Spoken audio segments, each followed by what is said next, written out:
Hello, friends, and greetings for the day. Welcome back to another one of our session. And this is a new initiative where I thought I'll get started with some quick webinars, which will be helpful for people to understand more about testing.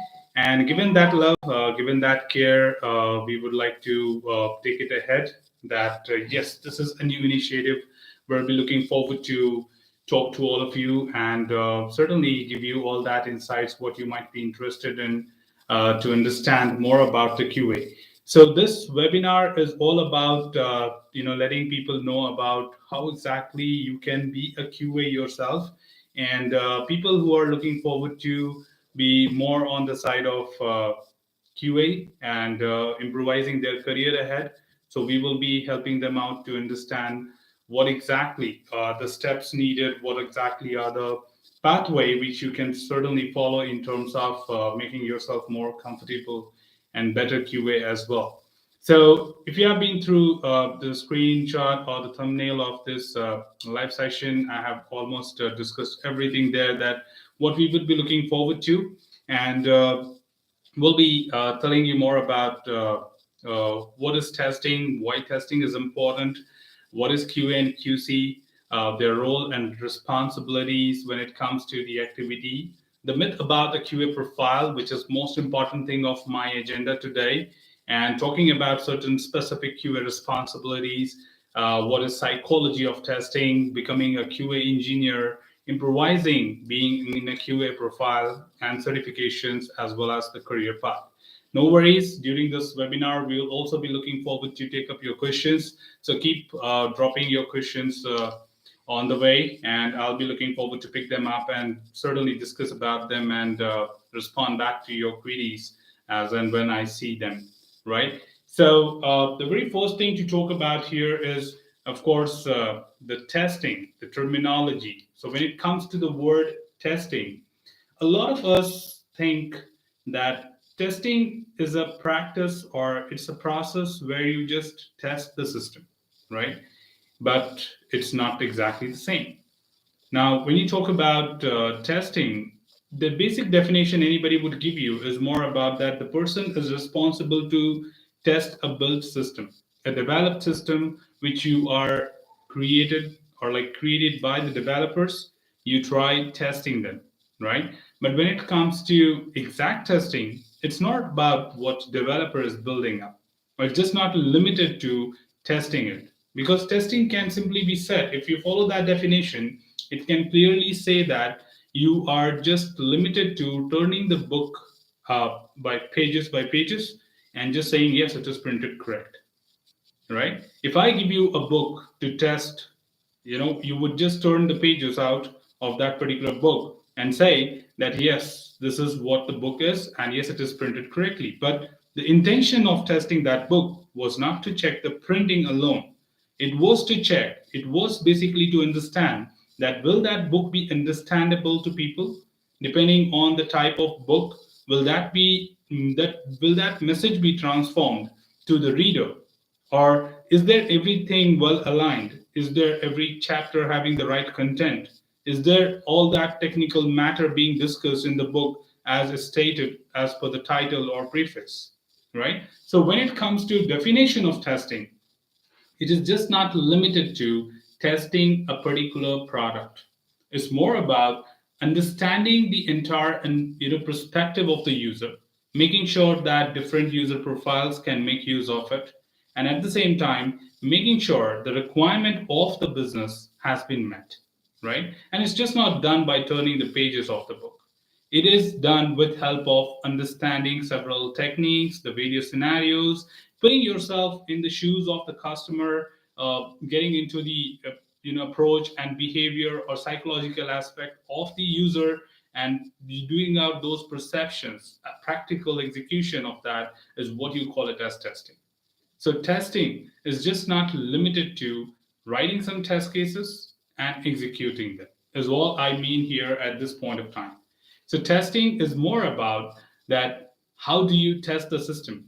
Do you really go through some techniques? Do you really need to have the technical knowledge of the product? Do you really need to understand that why a product is being tested? Yes, of course.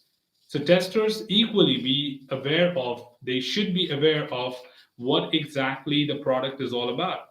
If they know about the programming languages, if you know about the platform which you're working on, if you know about the databases which you're trying to interact with, it is going to make you a better tester, right? And I'm not trying to complicate people here that testing is a kind of very core technical domain, just like developer, but the answer is yes.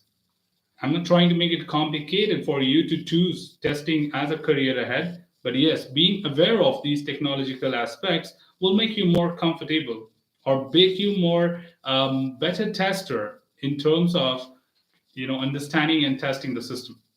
Because the better you know the system, you will be able to test it precisely.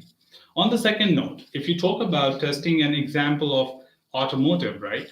Now, an automotive engineer who is responsible for testing the system is trying to test the ECU, MCU, or kind of different products which your automotives have, like your automobile, cars, etc.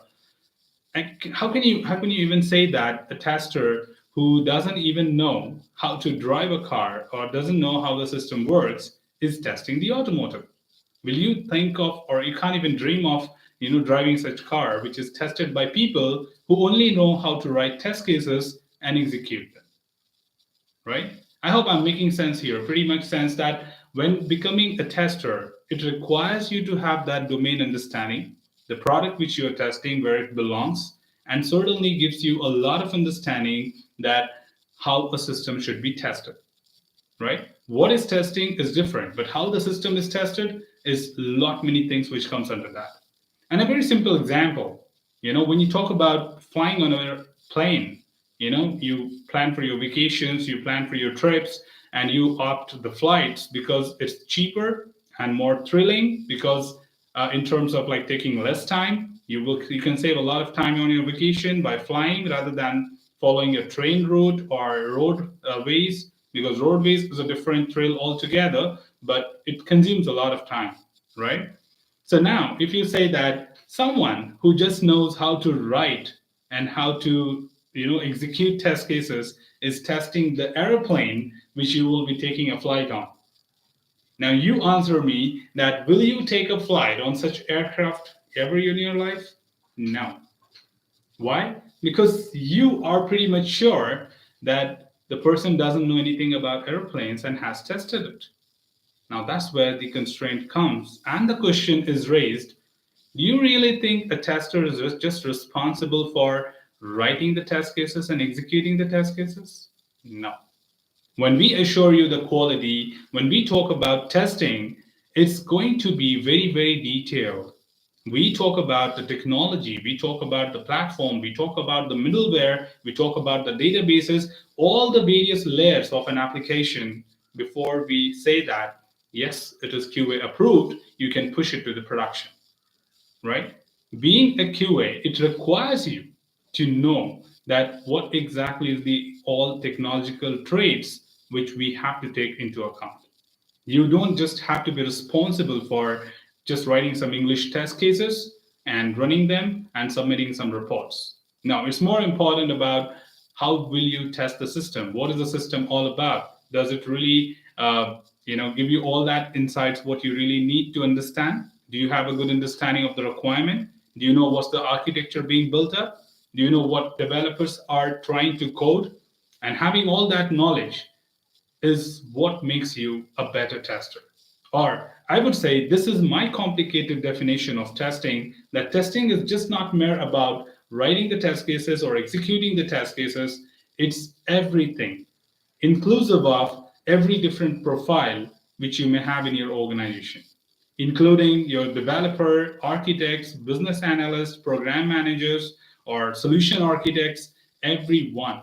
No matter who they are, what their responsibilities are, a QA comprises of all these together, because they talk about testing the architecture, they talk about testing the code, they talk about understanding the requirement. So yes, a QA has to be an amalgam of everything put together, right? So there are pretty much a lot of things like this which you would be learning today as a part of this session. Now, why do you think testing is important has been already answered as a part of this discussion. that when you talk about using a product, and that product can be anything, maybe a cell phone, a television, or maybe an aircraft, or maybe an automotive, any such product. Pick up any product around you. If you are happy, if you are satisfied, if you do not get stuck while using that product, the answer is it's being tested well, right? It's been tested appropriately, meeting all your expectations and several other things. Now, it is being tested by a qualified QA, is the answer. So, now if we deep dive into this, we would say that testing has a significance of making sure that then when the product goes to the market or when the product goes to the people, their end users, they will be able to use this product without any problem, and they will be satisfied enough or delighted enough to use that product, saying that, hey, I was looking for something like this, and yes, it's meeting all my requirements, right? So when it comes to testing, we do understand that this is what we do as a part of testing. But why testing is important, right? Why? What's the significance? Can't the developers do the testing? And you tell me that unit testing is generally done by developers. Yeah, answer is correct. Developers do certain testing, but limited to their component, because they really don't step into all things which are outside their component or programs. Or moreover, I'm not talking about the incompatibility or incapability of our developers. They are good at their own work, right? They are good at their own practices. But when it comes to our testing, we certainly have to make sure that what is outside their shoes, right? But why testers? Why not other developers who can do the integration testing or system testing or acceptance testing or any other level of testing? There's a small answer to that, which leads to understanding of the human psychology. The human psychology says that when we talk about our systems, right, or any simple example, take up your examination. When a student writes a 3 hour long paper, we put that to them to write in a 3 hour time. Or like take up your graduation examinations, your school examinations, right? And here we certainly say that the student would have prepared well for the examination and written the examination, but when it comes to reviewing it or revising it before submission, the student cannot find his own mistake. But when the same paper is given to a teacher, the teacher is very well able to identify the mistakes a student would have done. Why? Because there's a very straightforward thing to understand. It's a biasing being done between two mindsets. It's a human psychology that you cannot find your own mistakes when it comes to testing a system or testing a particular paper or working on anything. For example, when I wrote my book, when I published my book, I asked few people other than me to review my book because I would always treat my work as the best. I would always treat my work it is the best in the terms of like couldn't have done any mistakes or whatever I thought about has been penned down, then I would read it always correctly. So the point here is that you, as an human, not as a developer or as a tester, cannot find your own mistakes. That's where we understood that a developer, when creating different programs, when architects creating different architectures, when business analysts writing different requirements, need a different people or different set of people who can review their work because it's very difficult for human mind to find mistakes in their own work. They can certainly find mistakes, but not all of them. Some of the mistakes can be easily found, but not all the mistakes can be found by the person who are working on it. So that's where why testing is important being answered. Testing is really important because you need it. It has to be. There could be defects leakage and a lot many other things. Now, the next thing what people wonder about is QA and QC.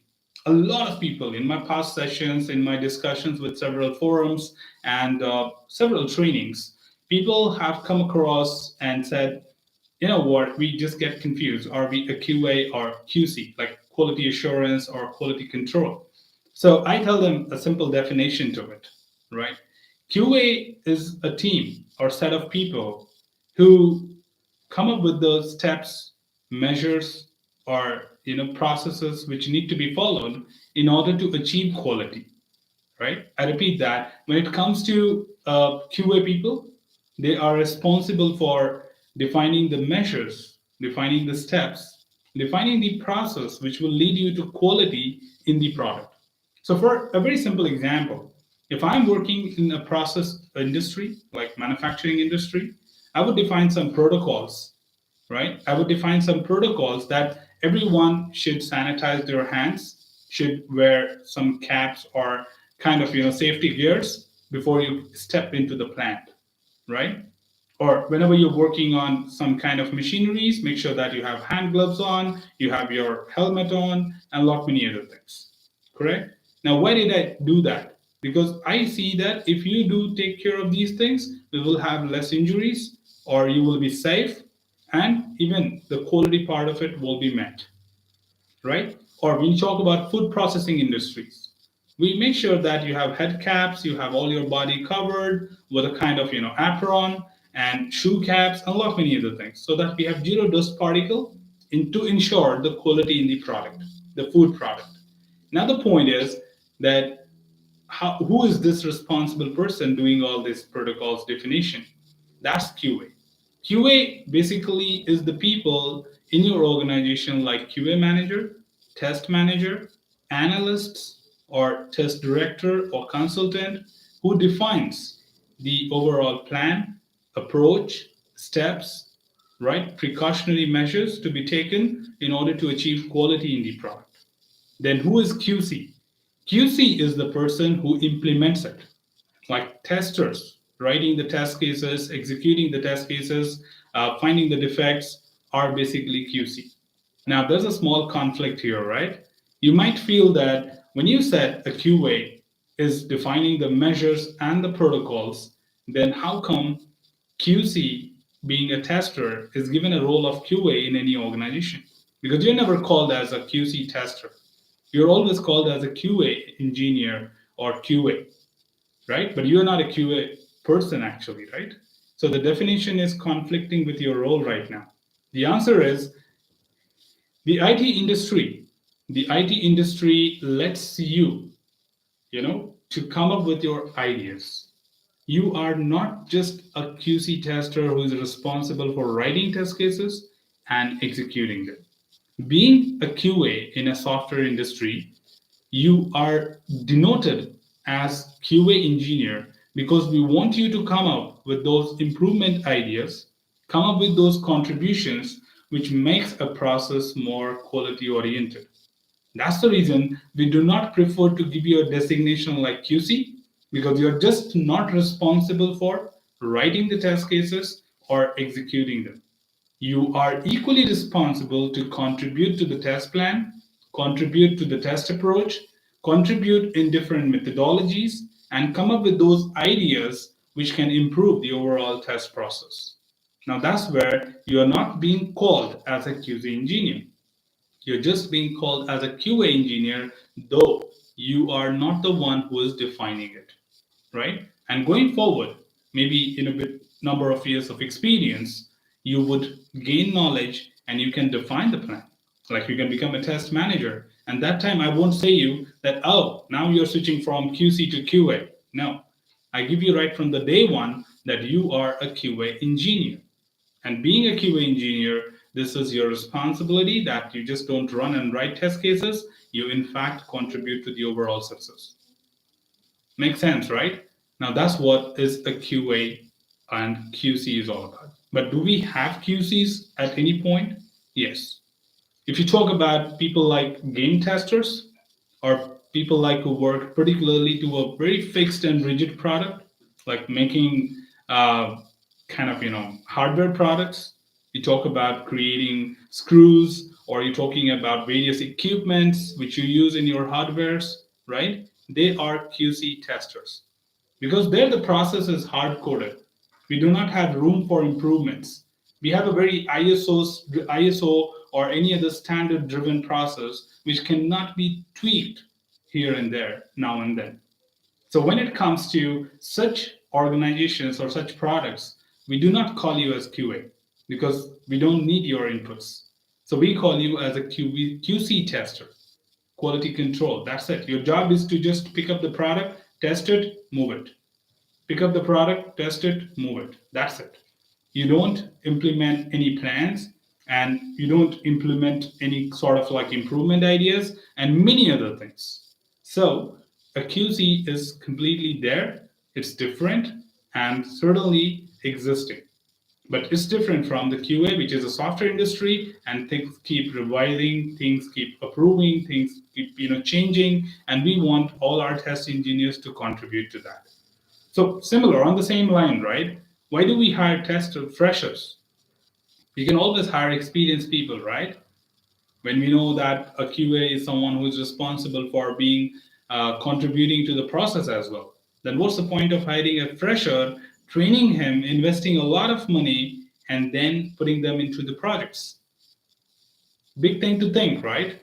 The answer is young, innovative minds. If you can always manage with 10 plus years of experienced people, you have plenty of them. You can always hire experienced resources and you don't really need anyone else. But the point is, when you bring up a mix of different experiences, including a 10 years experienced guy, 5 years experienced guy, and maybe a fresher, you have three different eras in the same project. The experienced guy will nourish the team from all the experience he or she has gained. The middleware will try to bring up all that things what we need to do at the ground level, and the freshers will certainly be able to learn new technologies and new prospects. At the same time will come up with those new innovations what they recently learned, right? A fresher always comes with those creativity, because say for example, if I'm 12 years old right now in the industry, the freshers who are coming out have a different mindset than mine. They always think from different ways of doing it. They always think from doing in a creative manner, and their way of working is completely different from mine. So I would look forward to hire some freshers as well in my team so that they can add value, right? So that gives you a very clear picture of what exactly QA and QC is. Now, let's summarize on the myth of testing. I really feel sometimes very bad when it comes to people stating that QA is a job which can be done by anyone. I'm not sure how many of you felt that. A lot of people, when it comes to, they come back to me and say that, I want to be a QA. I said, why? I asked them, why do you want to be a QA?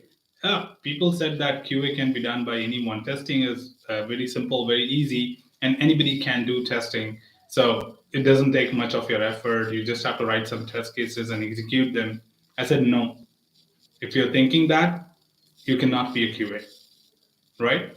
So a lot of people come back and tell me that, and I feel really sometimes upset that why we have such kind of myth or kind of understanding that QA is just something which can be taken by anyone to become an IT person. No, it's just not limited to testing. It's just not limited to writing test cases and executing test cases.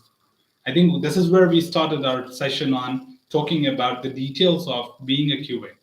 So being a QA is not limited to writing the test cases and executing them.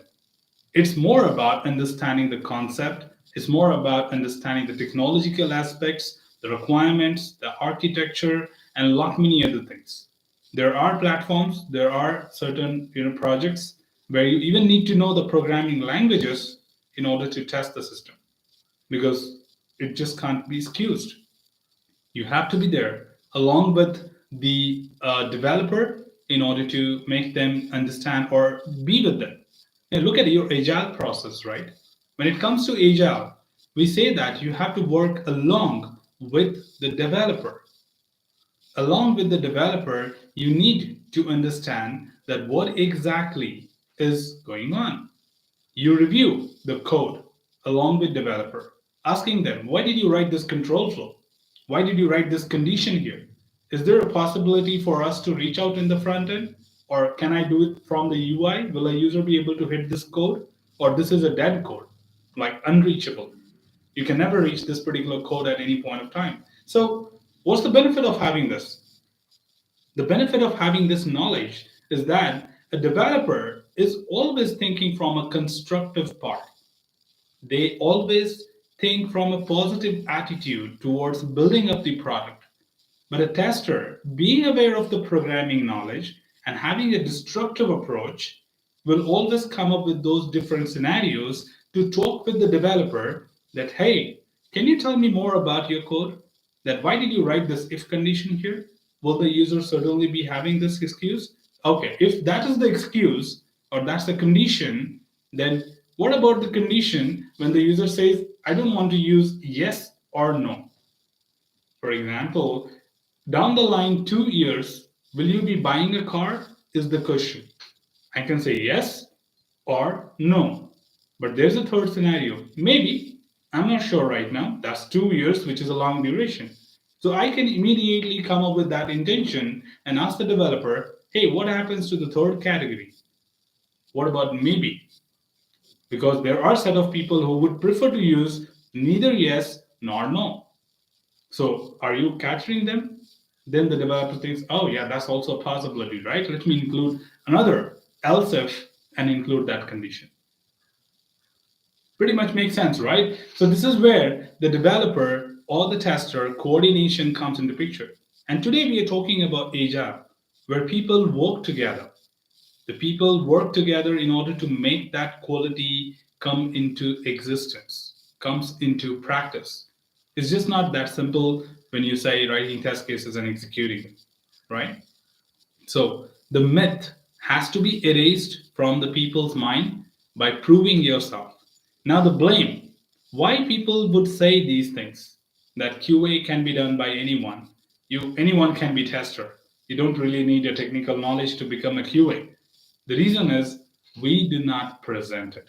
We are the one who are responsible for this intuition or this mindset in the market today. Being a QA when it comes to architectural designs, being a QA when it comes to requirement discussions, do we participate there? Oh, we got the meeting invite, so we have to be there. We just keep ourselves on mute for the entire session. Do we ever contribute rather than saying participation? No. Because you say, oh, this is architecture, design team or design people have to talk about it. We just have to listen. Probably you go for a cup of coffee meanwhile when the session is going on. That's the problem. When you start interfering in a requirement discussion session, asking them, hey, I don't see an acceptance criteria there. How do you expect me to review this and complete this work? Hey, I don't see this architecture being clear to us from the control flow diagram, or we do not understand a use case being implemented here. Or how do we cater the performance requirements or usability requirements or anything else while talking about the design discussions? So the question is, being a QA, are you contributing the way you should have contributed? You may be knowing the process. You may be knowing the different artifacts which we deal with. But did you participate? Okay, yes. Did you contribute? No, that was nothing to do with me. That's what people call you, that you are a non-technical person. Being a tester has to be seen, that a QA is just not coming into picture when it comes to testing, right? You have to be contributing when it comes to requirement review. You have to be contributing when it comes to architectural designs or review of that, and so on. When you contribute, then people build that intuition. Hey, this guy knows about the architecture. This guy knows about the Java programming. He knows what I'm writing, and he is able to correct me before raising a defect, right? That what will build up the intuition in people's mind that now I don't see QA limited to writing test cases and executing them. They are equally technically strong. And then people will start saying that QA is a respective domain. The second point, which I always hear from a lot of people, that QA is a non-respecting domain. Nobody, bothers us. Nobody gives us that, equal significance than developers. It's just my, past experiences when we hire freshers and ask them, hey, we have an opening in QA team. Would you like to join us? Like from the bench. They upfront tell us that no, no, no, I want to be developer, not a QA. I feel a little pretty bad there that why somebody doesn't want to opt QA there. Because they think it's a less paying domain or it's a less respecting domain. Both of them, no. The answer is no. It's just that we people, being senior enough in the industries, have proven to people that we only come in existence when it comes to writing the test cases and executing them because we don't show our presence at all. So why don't we start doing that at least for the young generation to see that an automation tester can be paid more than an architecture, more than an architect, more than a senior developer? Yes, an automation test engineer can be paid more than a senior developer. So where the clause comes like you are a less paying job, where the clause is that you are a disrespecting job. No, people depend on you. Have you seen that? I'm not sure how many of you approve. What is your significance being a QA? When you sit in the aircraft, a pilot cannot, pilot means captain of the aircraft, right? Cannot move by an inch. Okay? A captain cannot move by an inch until unless the ground staff shows him a thumbs up. Okay, a ground staff shows him a thumbs up, a pilot cannot move even an inch. Now you understand the significance of QA. If we say that no, the product is not working, product is unstable, cannot go to production, who will move the product to production? The program director, the technical manager, the project manager, or the client? Nobody, because QA is not signing off. QA says we are yet to do a lot of testing. How can you move the product to production? If you move the product to production, we are not responsible because we never signed off. Right? We are the one being QA who have the authority to hold a product for going into release, going into production. Just like an aircraft, the captain, who is the leader of the plane, or complete responsibility, accountability is on the captain, but until unless the ground staff shows a thumbs up, a pilot doesn't announce that we are ready for departure. Okay? So a ground staff gives the approval to the captain that yes, we checked everything, it looks good, everything is working fine, you're good to go and take off. Right? Again, ATC says you're good to take off or not. So people are controlling until the sign off, a captain has nothing to do. Right? The same way here. A QA has that sign of capability and responsibility, and it is a respecting domain. So through these webinars, I want to impart that knowledge to all the people who have built that intuition and do not see QA as their career ahead. And I want all of you, those who are going to listen to this session or being a part of this live session right now, that just spread this understanding by participating and contributing in your regular work. That yes, when I work in my company, I will contribute, I'll show my presence, I'll show my significance to the company and the people so that people starts building up that intuition slowly that yes, QA is a respecting domain, and yes, being an automation engineer, you can really get better salaries as well, better than developer. So why people will come back and tell me down the line 5 years from now that I don't want to be a QA, rather prefer to be a developer, right? We do equal coding. Talking about automation, we do a lot of coding, which is slightly more than the programmers as well. So I don't see a difference, but people see because that's the intuition built in the market.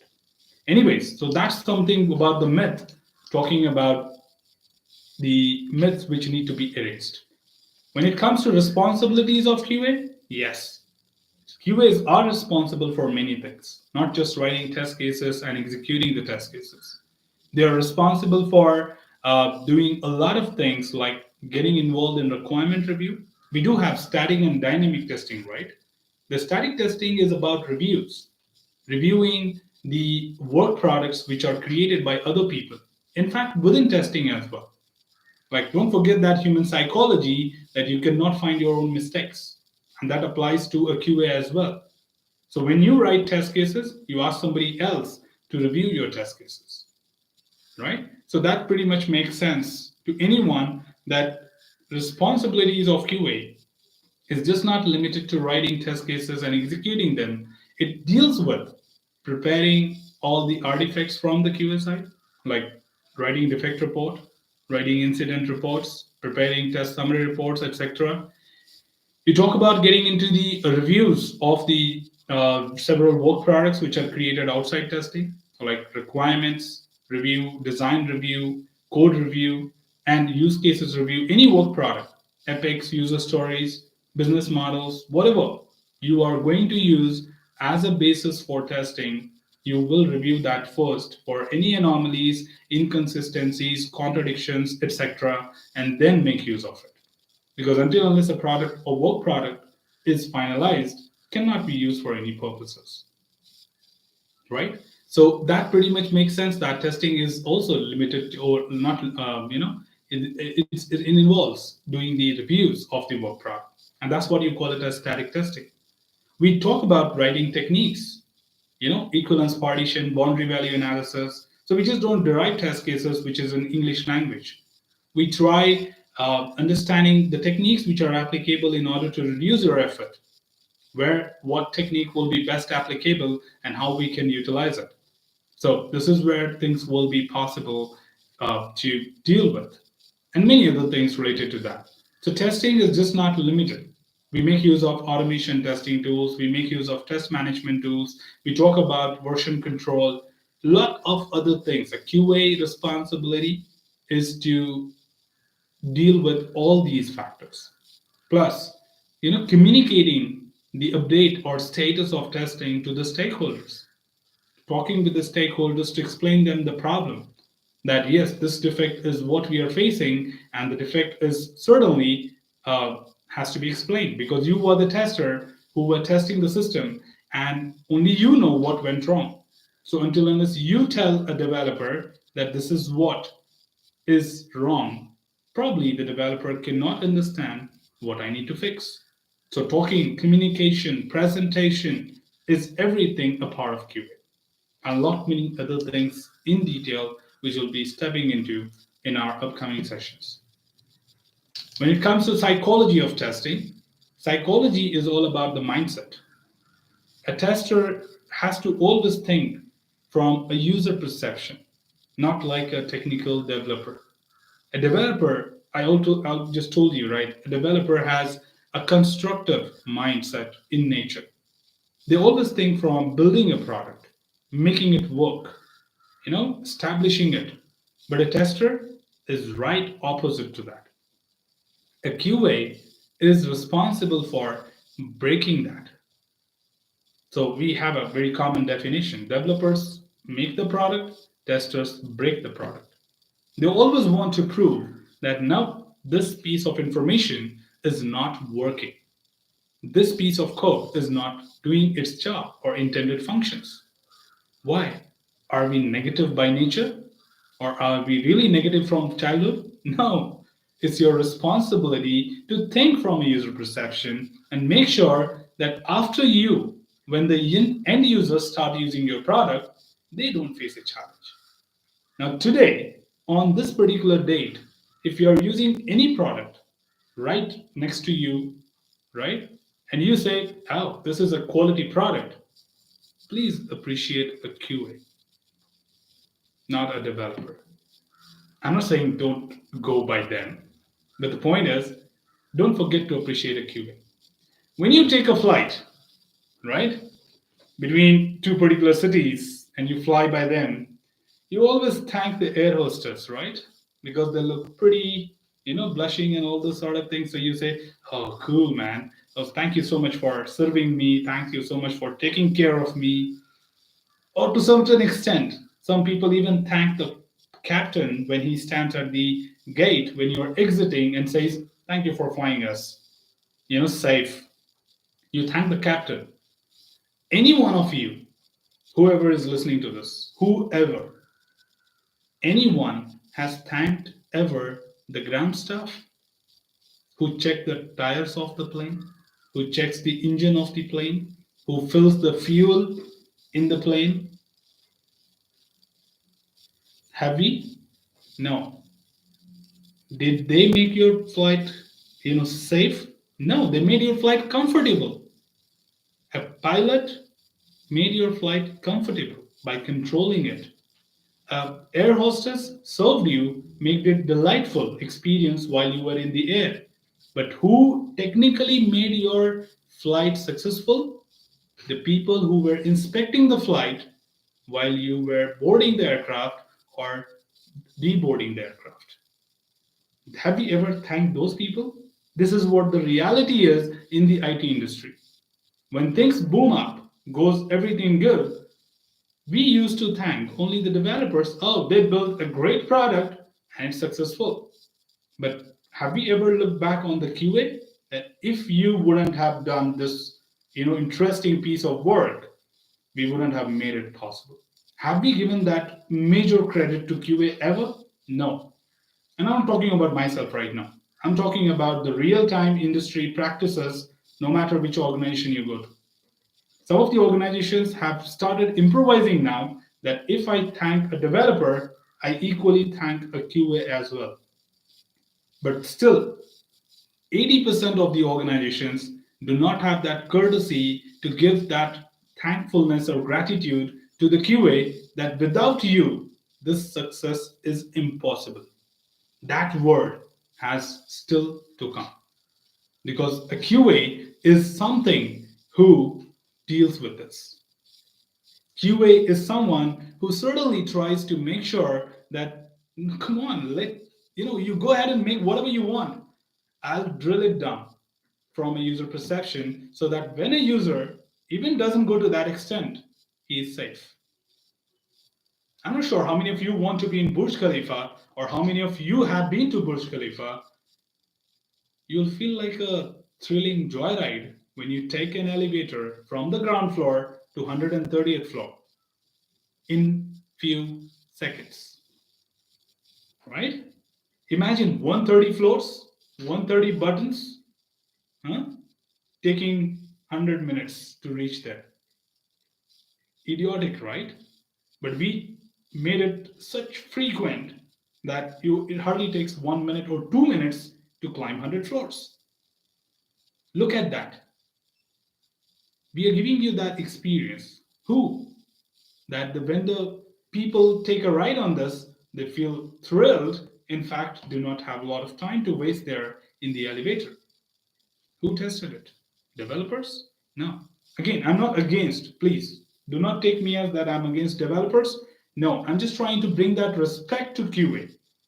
I'm just trying to tell you your significance of being in the industry. I'm trying to bring you to that level where you can encourage people across the world that, boss, QA is a domain where you can really do what you want. Yes, you can do what you want. Being a QA, you can come up with any user perception saying that as a user, I think I would click on this button. Nobody will ask you a question that why. It's a user perception. And why did you do that? What if you got a flaw there? You got a defect there? Come on, you are the person who's supposed to be encouraged. You are the person who need to be appreciated that you found a defect, maximum number of defects. How did you do that? With a better perception, better user interface, better thought process about what an end user will do, right? So there are a lot of such things which pretty much see and understand, right? So that's about the psychology of testing, that being a tester, you build up that understanding or that mindset, what a user also cannot have to make their experience comfortable, delightful, and to tell you at one point that, oh, come on, this is a quality product. When you use iPhone, what do you say? That I don't need anything else if I have an iPhone. Or let's take it on the smartphone level. If I have a very good smartphone which does not complain, I don't have to visit the service center now and then. What is it? It's a quality product. It's been tested efficiently. So there are a lot of things which you would certainly be telling yourself that yes, a QA job is doing pretty much good. But do we thank the developer QAs? Never. We never thank those ground staff people who take the torch and start looking for all the equipments in the aircraft when you are busy deboarding, thanking the air hostess or the crew. We should step out for a moment and say, hey, you looking there on the equipments of the aircraft, thank you for testing it efficiently. If he would have taken a negligence, that's where you hear a news that one of the aircraft crashed. Because, yeah, yes, you got it right. When it comes to putting the blame, we get the blame. Being a QA, we are always blamed for the failures. We are not appreciated for our perception and effort, but the blame certainly comes to us because we were accountable for it to make sure that defect do not leak to the higher environments or to the production. But if it happened, you are the one who are responsible. Then why not appreciation when there are no defects? Right? But the answer is, do we showcase that? Do we always come up with our contributions during the requirement gathering, design reviews, developer discussions? No. We say we will report defects. That's it. We are yet to write our test cases. What are you waiting for? You can still review a requirement and raise n number of defects because testing also has a major objective of preventing defects. Prevention is better than cure, right? If we can prevent, we can save a lot of time for better testing during dynamic cycles. If we prevent the defects, we save the cost of creating the product. Cost of quality is reduced and productivity is increased. So pretty much makes sense, right? Preventing is better than cure. So we are not supposed to be idle till our first code is deployed. We have a lot of things to do. We need to sit with BA to understand what's the requirement so that we can come up with that mind mapping and bring up all that scenarios which need to be tested. When the architects start working on the design forum discussions or talk about the various discussions of the architecture, we step in there and say, can I also listen what you're doing or what you're talking about? Nobody will say no. You are a QA.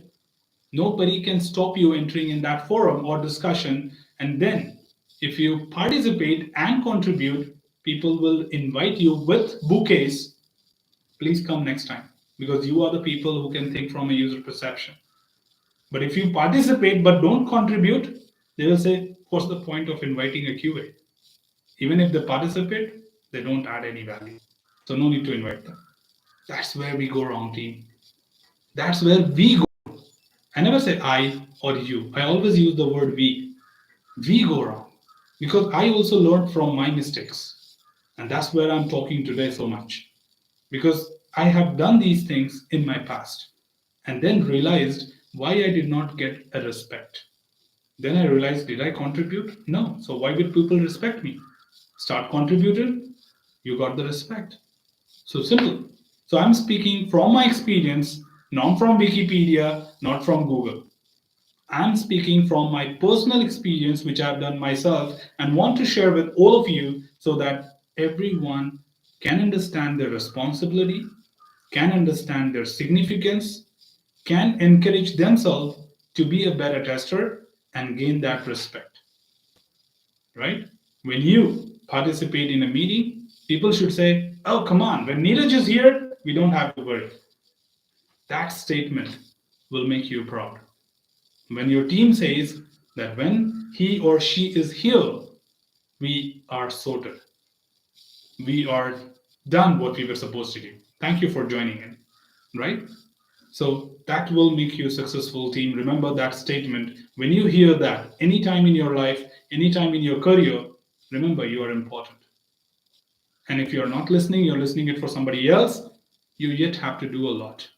You yet have to improve yourself or bring up that ideas, ideology, contributions in the process and the work. Trust me, that's going to work. All you have to do is start contributing, stop interfering, put your nose everywhere, not from a negative way, from a positive way that as a QA, I need this information. If I don't have, I cannot move. If a user story doesn't have an acceptance criteria, I cannot start designing the test cases. I need a clarity what your expectations are. Okay, so simple things, right? Just few examples.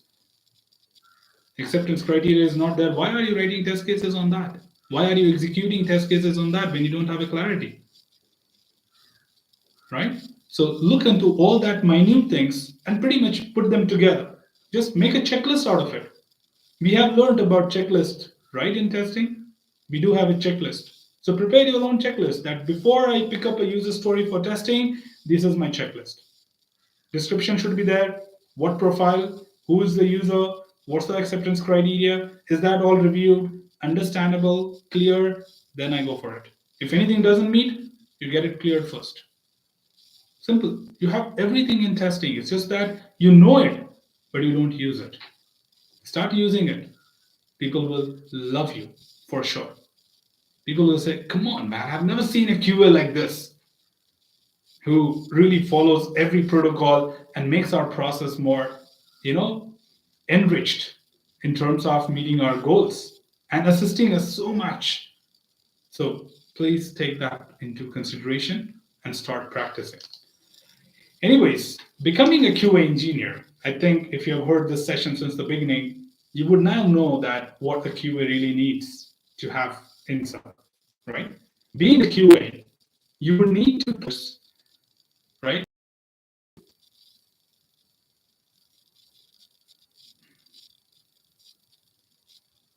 Okay, we used to tell them that your position is QA engineer. We used to tell them that you are a QA tester, right? But today, if you ask a fresher who joins in testing, they would see a designation as or their profile as SDET. What is SDET? Software Developer Engineer in Test. Okay, and their curriculum is starting from HTML, PHP, Python, MongoDB, Postgres, right? GitHub, Jira, then comes testing.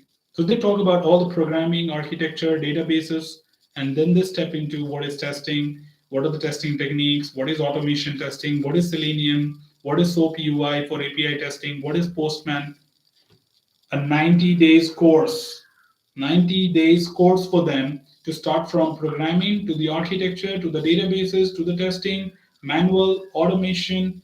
That's what makes them a software developer engineer in test. This is today's era team. They are not being just taught what is testing. They are taught to be competitive with the developers so that they understand everything. Right? Now, this is where, when it comes to becoming a QA engineer, you need to start learning the concept of testing first, then understand what will you be testing.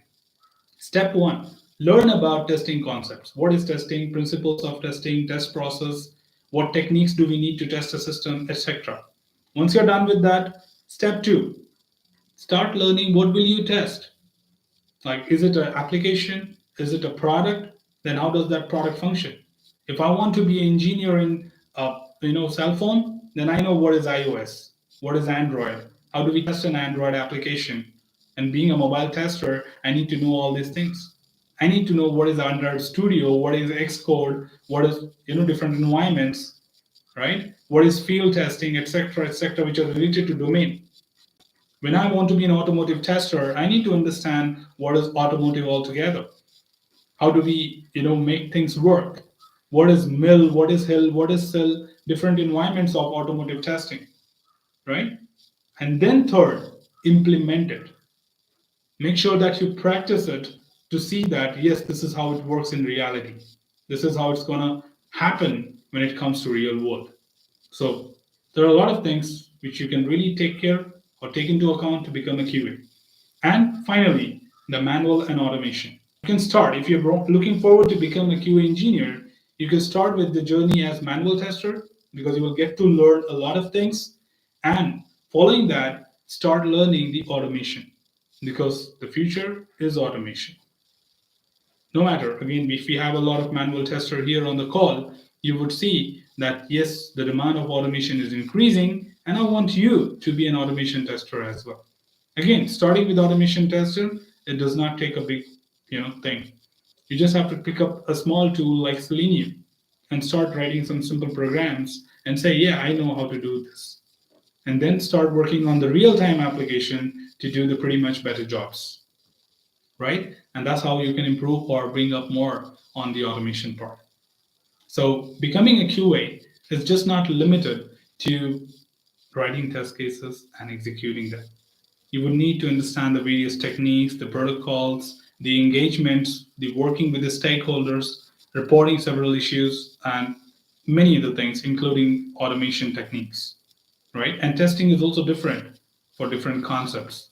Functional testing is different from non-functional testing.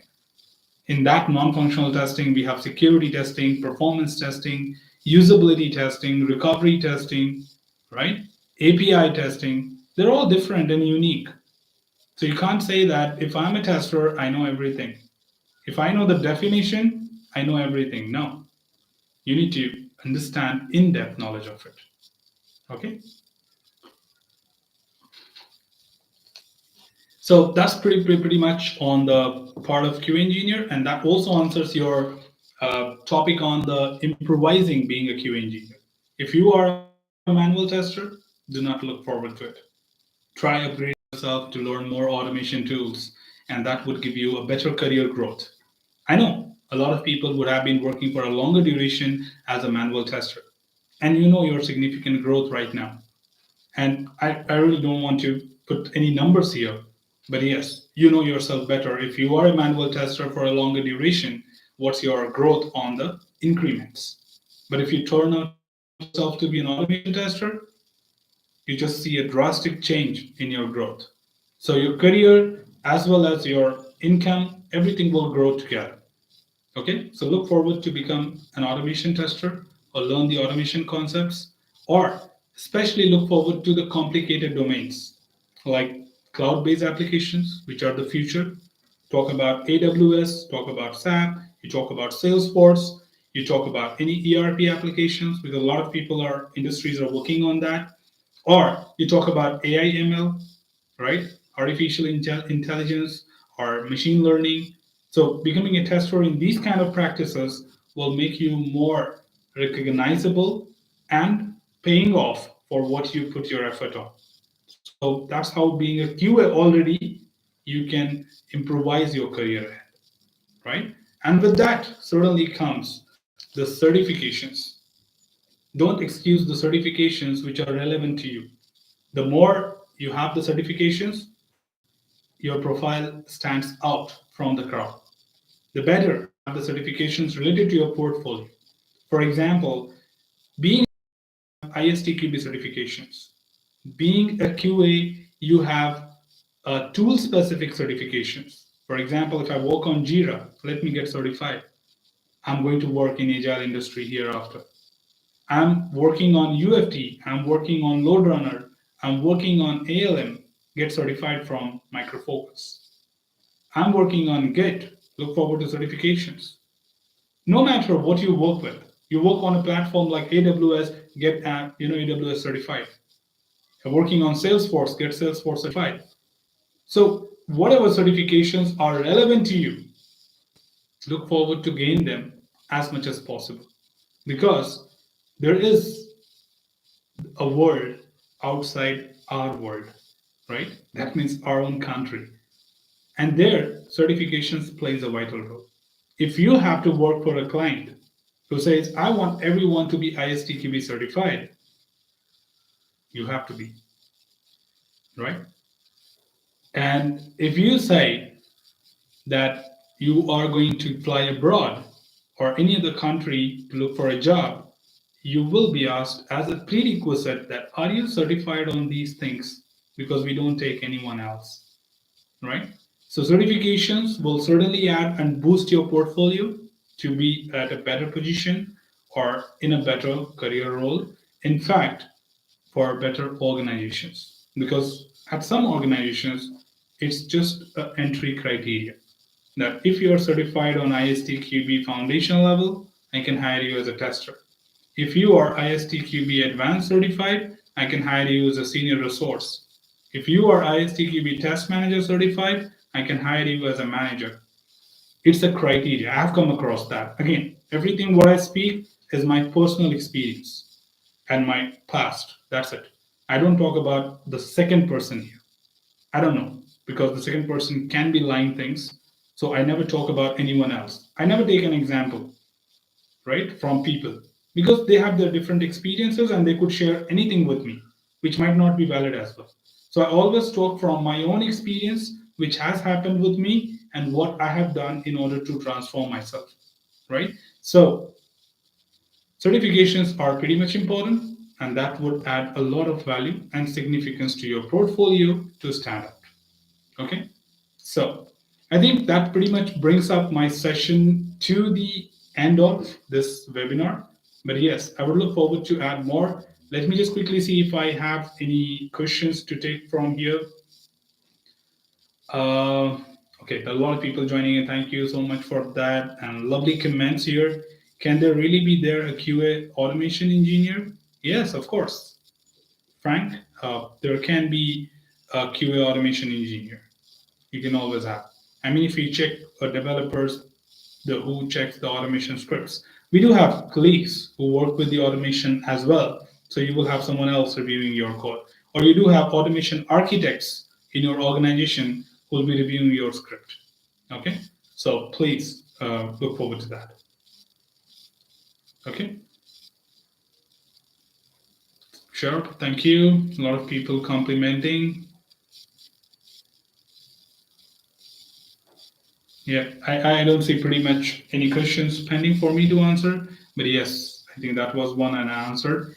So I would just like to, again, oh, you got a question there from Sanket. Sanket says, what should be learning process to become an AI ML test engineer?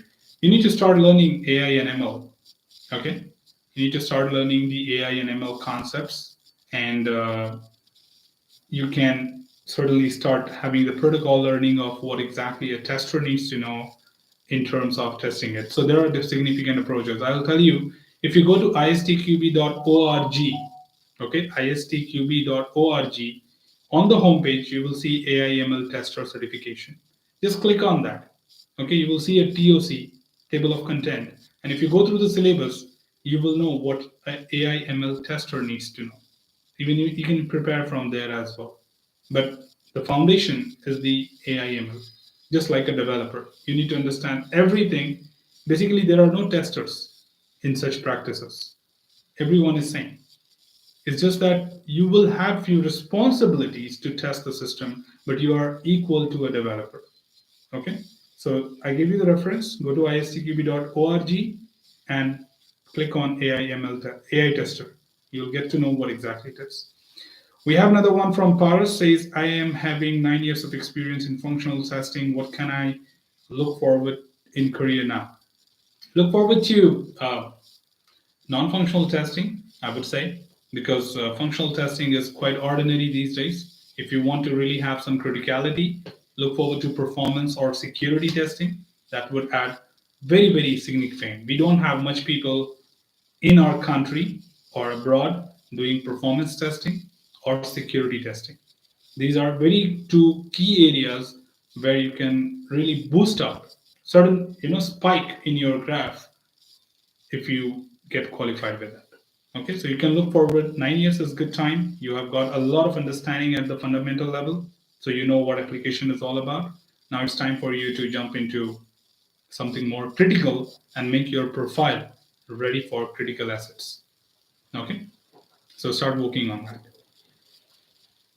All right, so I think I'm pretty much caught up, and we also have hit already the time which we allocated for this. We have Dinesh. Let me hear from him. I'm unable to get a good online resource for web RDC application. Testing. Can you help me, sir, on that, please? Thanks. Sure. I'll just see if I can get something for you. I'll revert you because that's something I need to look forward to myself, and I would suggest to you if I have something. Okay. Frank says, where should one start with automation, learning HTML, get a programming language? Uh, Answer is programming language. In order to start with automation, you would need a language like Java or Python, and Selenium will be your first language. You don't need HTML, Git, etc. That's all like, not required right now for you. But if you're already a manual tester, you start with Java and start learning on that. Okay. Okay, Paras says, thank you, Mr. Neeraj. Your lectures helped me to qualify ISTQB foundation level. Thank you so much for that. Thank you for joining in, Paras, and letting us know about your results. It's really a great pleasure for us to know when people are making their career more better with help of our tutorials. So thank you so much for letting us know, and congratulations. So thank you for being here, all the members who joined here, and I would like to thank you for your presence. And in fact, we'll be coming back consistently with more and more webinars and talk about unique, independent topics in deeper dive, so that we can give you great insights about what is testing all about. Please spread the word that there would be these webinars which will be helping you a lot to do a deeper dive. If you really appreciate, don't forget to drop a thumbs up and let people know that these webinars can be really significantly helpful in order to improvise your career and make it better, right? So once again, that's all from this particular webinar team. Should you have anything else, feel free to comment below. I'm always there to address your queries and answer them well. Till then, keep learning, keep exploring, keep understanding the context. Thanks for watching our live session, team. Happy learning. Take care and stay safe. See you next time. Thank you.